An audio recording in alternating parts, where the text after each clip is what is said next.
महाराज जी, क्या हम अशुद्धि अवस्था में राधा कृपा कटाक्ष स्तोत्र का फोटो कॉपी करवा के पढ़ सकते हैं या नहीं? उसे याद हो गया हो तो आप चिंतन ऐसे कर सकते हैं, वगैरह ग्रंथ लेकर पढ़ना निषेध है। तो 3 दिन पवित्र दशा में भगवत चिंतन कर सकती है, जो पाठ याद है उसको सुमिरन कर सकती है। माला लेना, ठाकुर सेवा करना, रसोई बनाना, ग्रंथ पढ़ना, ये गृहस्थ धर्म में जो माता बहनें 3 दिन पवित्र रहती है नहीं करना चाहिए। ऐसी शास्त्र मर्यादा है। फिर जैसा ठाकुर जी प्रेरित करें, शास्त्र मर्यादा है, ऐसा नहीं करना चाहिए। महाराज जी, जब हम अशुद्ध हैं और भगवान इतने शुद्ध हैं, उनको कोई चीज अशुद्ध नहीं कर सकती, तो फिर हमारी आप अपने आपे को भूल जाओगे कैसे? हाँ बस यही तो बात, इसीलिए तो कह रहे हैं नियम से चलोगे तो भूल जाओगे। नियम से चलोगी, बनाई हुई मर्यादा से चलोगी तो शरीर भान भूल जाओगी। और नियम अगर विपरीत दशा में चला गया तो शरीर भाव पुष्ट होता चला जाएगा। एक खास बात है, आप एक पत्नी व्रत ले, आप धर्म से चले तो आपको वैराग्य हो जाएगा, आपकी वासना नष्ट हो जाएगी। दवा अगर नियम से खाओगे ना, रोग नष्ट हो जाएगा। और आप व्यभिचार करें, चाहे जितना करते चले जाए, आपकी वासना बढ़ती चली जाएगी, आपकी गंदगी बढ़ती चली जाएगी। ये नियम है वही चेष्टा। लेकिन एक पत्नी व्रत ले, धर्म पूर्वक चले तो आपको वैराग्य हो जाएगा। कितने ऐसे गृहस्थ हैं जो वैरागी हैं, पति पत्नी दोनों घर में रहते हुए भी ब्रह्मचर्य हैं। और कितने ऐसे कि देखो, बोले कितने साल, बोले 90 साल के। तो बोले क्या पूरा जीवन हो गया, खाक बटोरते हैं काम, वही के वही खड़े। सब सुलझने की बात है। तो इसलिए हम पहले शास्त्र आज्ञा पालन करें, तो परम पवित्र प्रभु हैं और हम उनके परम पवित्र अंश हैं, ये बात समझ में आ जाएगी। और जो शरीर अपवित्र है उससे हमारा राग खत्म हो जाएगा। अभी शरीर अपवित्र है, शरीर अपवित्र है तो हमारा भाव भी अपवित्र है, क्योंकि हम शरीर से युक्त हैं। आप कभी ये मानती हूं कि मेरा शरीर अपवित्र हुआ? मैं नहीं। उस समय यही रहता है कि मैं अपवित्र हूं, रहता है ना। मैं जैसे हम शौचालय से निकले तो हम ये नहीं मानेंगे कि मैं आत्मस्वरूप हूं, मेरा शरीर अपवित्र है लेकिन मैं पवित्र हूं। अगर शरीर का स्मरण आ रहा है तो अभी आप शरीर भाव में हैं। और जिन महापुरुषों का छूट गया तो आगे पड़े रहते हैं, अद्भुत स्थिति में भगवान उनके साथ खेलते रहते हैं। उस स्थिति तक पहुंचने के लिए हमें तर्क छोड़कर शास्त्र आज्ञा पालन करना पड़ेगा। शास्त्र की कृपा से, गुरु आज्ञा की कृपा से वो स्थिति आ जाती है।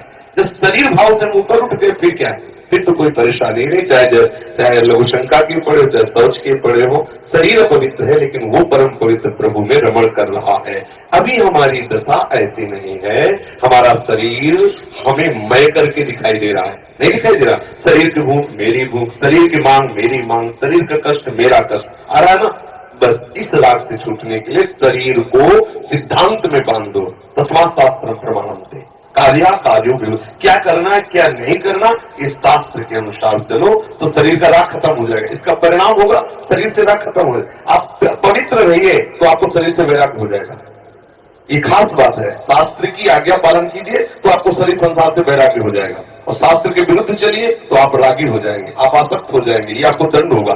शरीर संसार की आसक्ति वही तो आपको जलाती, वही तो आपको जन्म मृत्यु के चक्र में फंसाती है। समझ गए बच्चा? जब हम भगवान के लिए प्रसाद नहीं बना सकते, उनको भोग नहीं पवा सकते बच्चा, इसीलिए इस शरीर से घृणा करनी है। धिक्कार है ऐसे शरीर को जो प्रिया प्रीतम से बिलक करता है, तभी तो शरीर से राग खत्म होगा। ये अपवित्र शरीर जो हमें प्रभु की सेवा से छुटवा दे, ऐसे शरीर से क्या राग करना। धीरे धीरे शरीर के प्रीतम से बिलक करता है, तभी तो शरीर से राग खत्म होगा।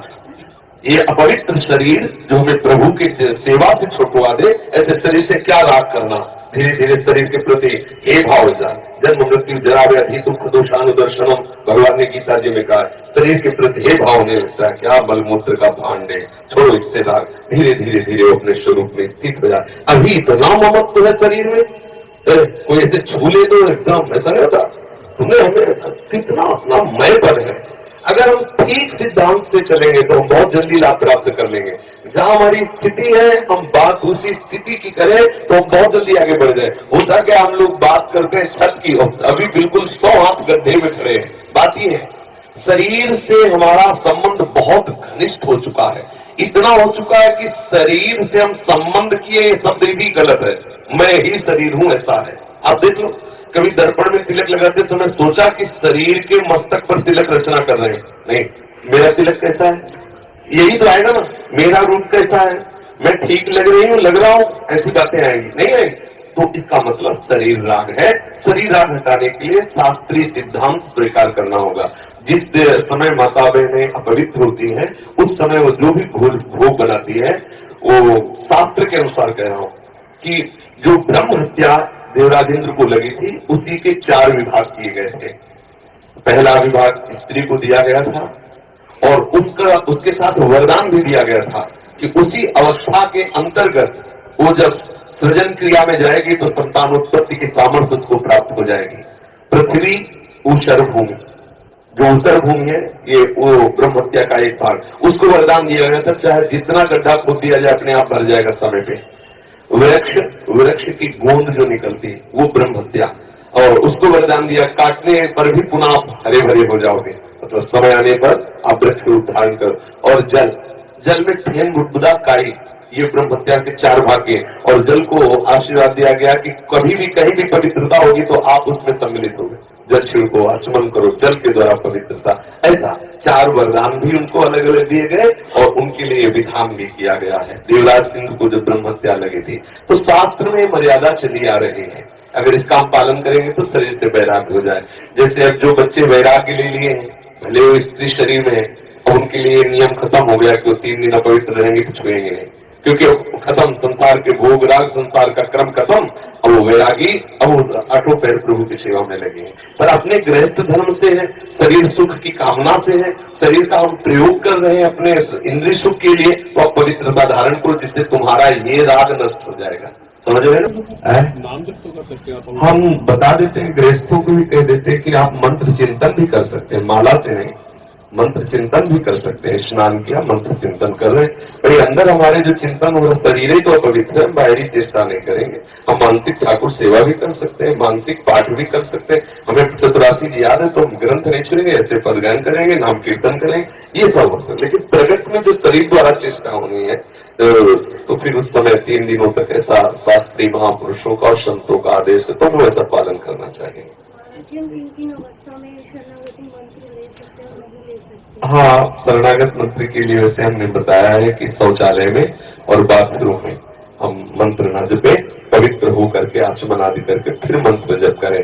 और जैसे हम अपवित्र दशा में जैसे ट्रेन आदि में यात्रा करते हैं, अब सोच गए उन्हीं कपड़ों से, उन्हीं बाद फिर नाम जप करें, मंत्र जप न करें। मंत्र में थोड़ी पवित्रता की आवश्यकता है। नाम जप करें, जब हम पवित्र हो तब मंत्र जप करें। और अगर आप पवित्र हैं तो हर समय फिर जप सकते हैं, केवल शौचालय